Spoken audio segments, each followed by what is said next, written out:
Welcome to the Tech Talks Daily Podcast, where you can learn and be inspired by real-world examples of how technology is transforming businesses and reshaping industries in a language everyone can understand. Here is your host, Neil C. Hughes. Welcome back to the Tech Talks Daily Podcast, where every day we try to break down those complex topics in technology and put them in a language that everyone can understand. After all, that is how we increase adoption and bring more people into this space. And today I want to explore how QuickSwap has become the biggest decentralized exchange on Polygon since it launched in 2020. And also discuss DeFi growth, especially over Layer 2 platforms, and why institutional investors can no longer afford to ignore DeFi. In fact, did they ever ignore it in the first place? They are just a few of the things we'll talk about today, so buckle up and hold on tight as I beam your ears all the way to Idaho in the US, where Nicole Grinstead is waiting to speak with us. So a massive warm welcome to the show, Nicole. Can you tell the listeners a little about who you are and what you do? Yeah, sure. So my name is Nicole Grinstead.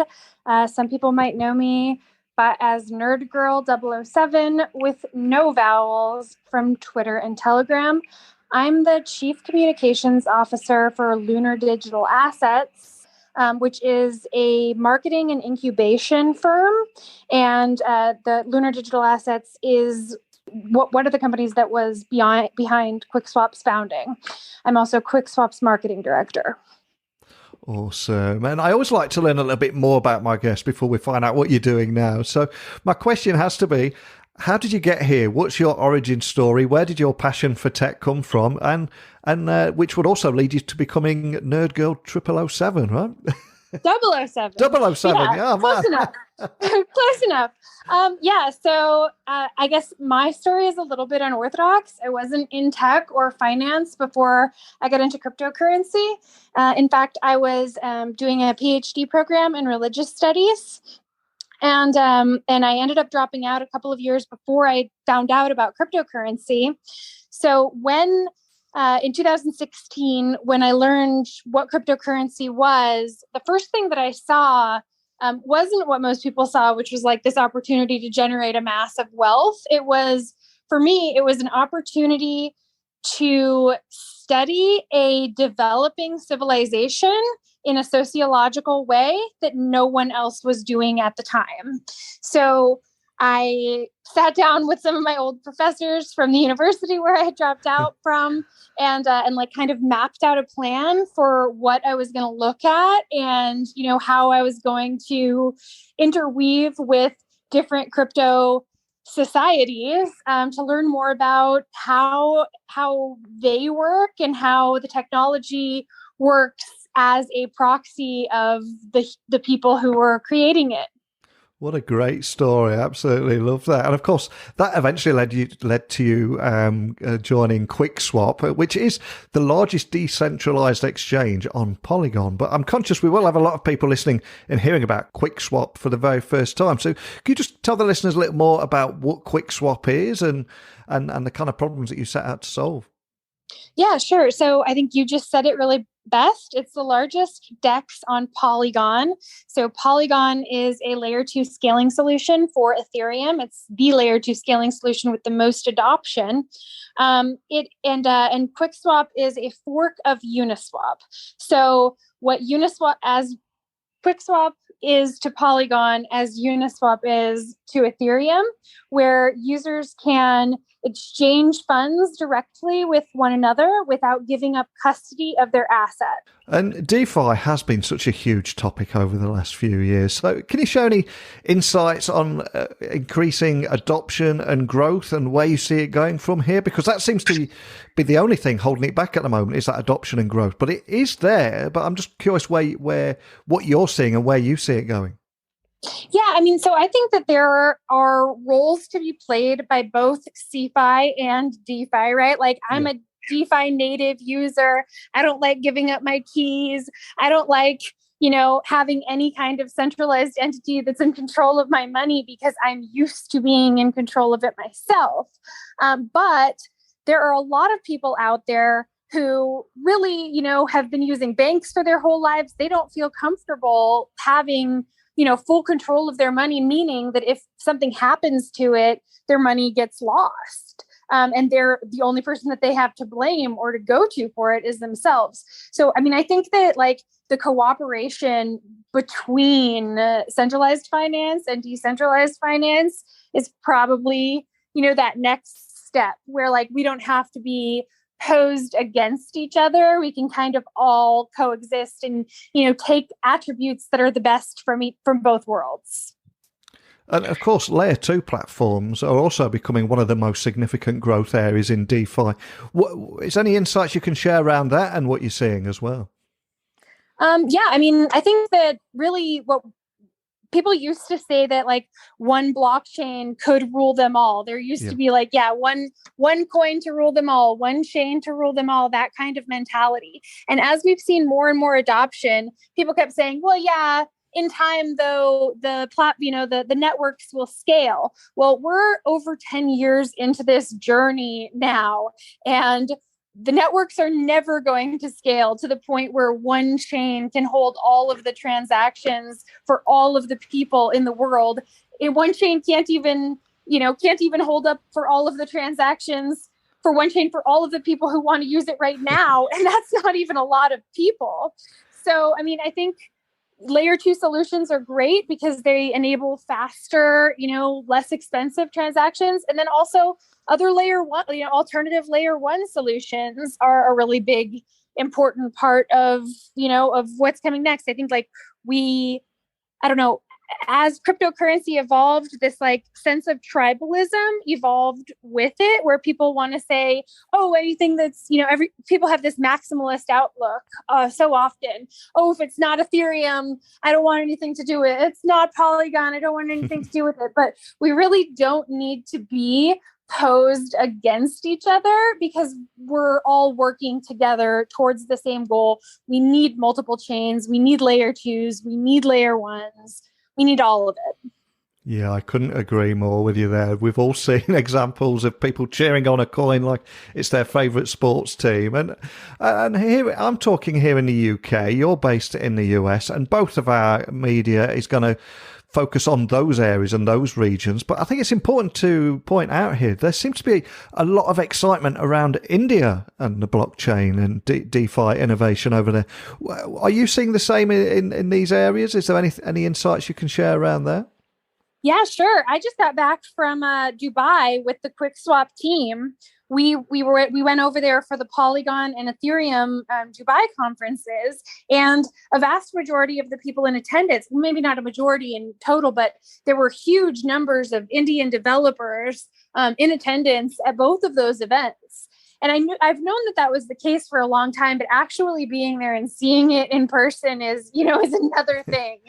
So I know that there's, our QuickSwap's lead developer and co-founder Samit lives in India. He's from India. I think most of the projects and products that LDA represents have Indian founders, and they're based in India. So, it seems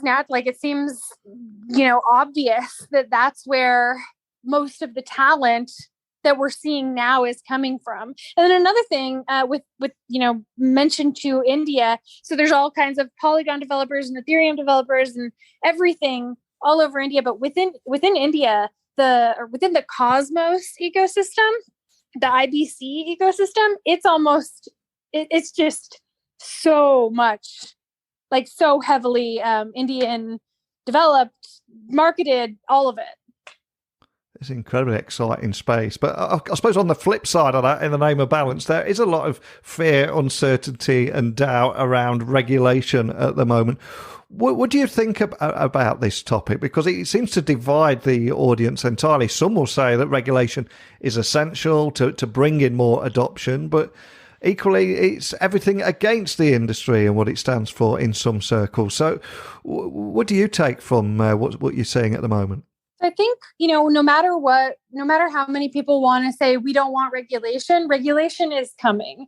And we have this unique opportunity right now where, and it's always the case, regulators are far behind the tech, right? Like they don't know what it is that they're writing, laws to dictate. So, I mean, I think that what we could theoretically do here, instead of trying to fight them and say that, we're on opposite sides, is we really should be getting people into positions to help people who do understand the technology, who do understand how all of it works, to help the people who are writing the laws, who are making the laws, understand it, so that we're actually engaged in the process of regulating our own industry. Yeah, I completely agree with you. And if we go back to 2017, the infamous boom year where institutional investors wanted nothing to do with it, started mentioning tulips and various other analogies and said, it's not going anywhere, we want nothing to do with it. Fast forward to 2022, it feels like a very, very different case. So I'm curious, are institutional investors no longer ignoring DeFi? Are they finally admitting that? Or are you getting a lot more interest in that from those fields? Because I'm seeing a lot of more interest. I presume you are too.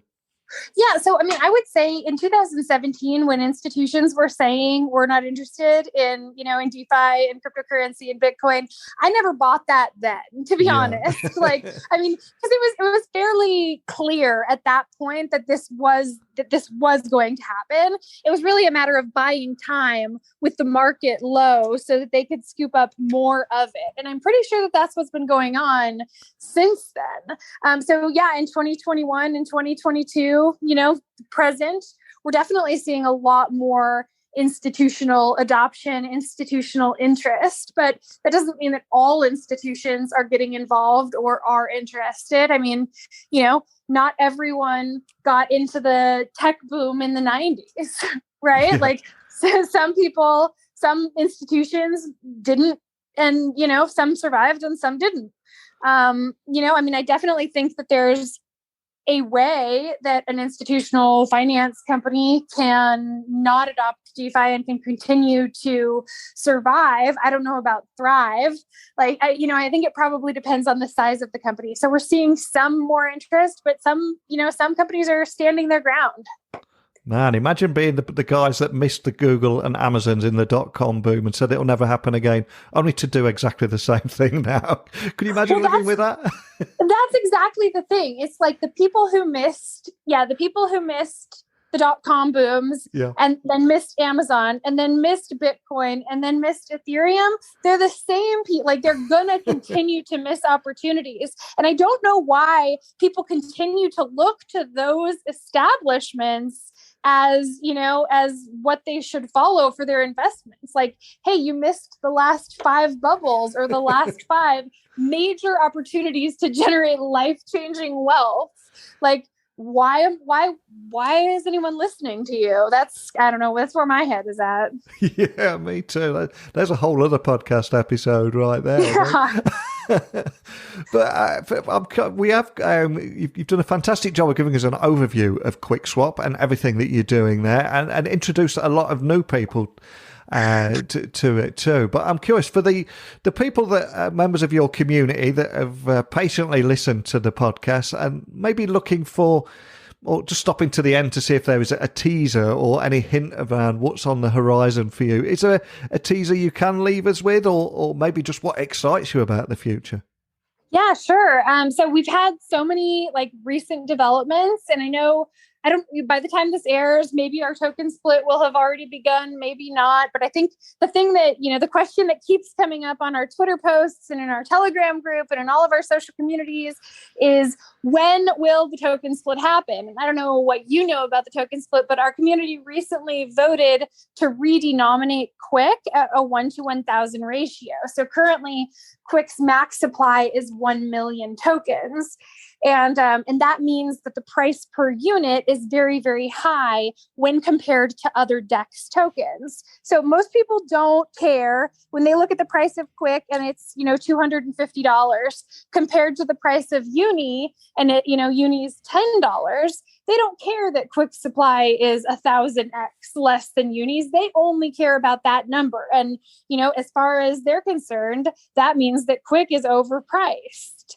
So, I mean, I'm really looking forward to having a redenomination that brings Quick Supply more in line with other DEX tokens. I think that that's like the most exciting thing that we've done in so long, and I can't wait until it's complete.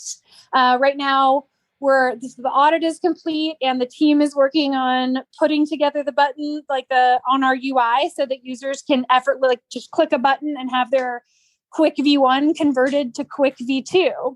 Another thing that's on our horizon is the beta release of our new UI. So we've had our new UI out in alpha for a couple of months now, and we were waiting on the audit, and now we're waiting on the auditing firm to publish the audit. But I anticipate that we'll be launching that beta this week, and if not this week, definitely next week. And that's really amazing. I've been using our new UI for the whole time that it was in development, and it is just so much smoother than QuickSwap's current UI. So if you're listening and you're not using it yet, I definitely recommend that you at the very least experiment with it so that you get a feel for how the DEX has changed. Another really exciting thing that we've got coming up, and I can't share too many details, but I can kind of briefly tease, is the next item that we will likely be having a governance vote about is whether or not we should move to a VE token model, which would essentially completely decentralized QuickSwap, turning it into a full DAO, meaning that anyone who locks up their Quick V2 tokens would get to vote on every new token that gets whitelisted, every token that we give rewards, every aspect of managing the DEX, and then eventually even get to advance their own governance proposals if someone has an idea that isn't something that the QuickSwap core team has come up with. So I think that prospect of fully decentralizing and giving the community absolute ownership and control over what happens next is very exciting. And I don't know which way the community will vote.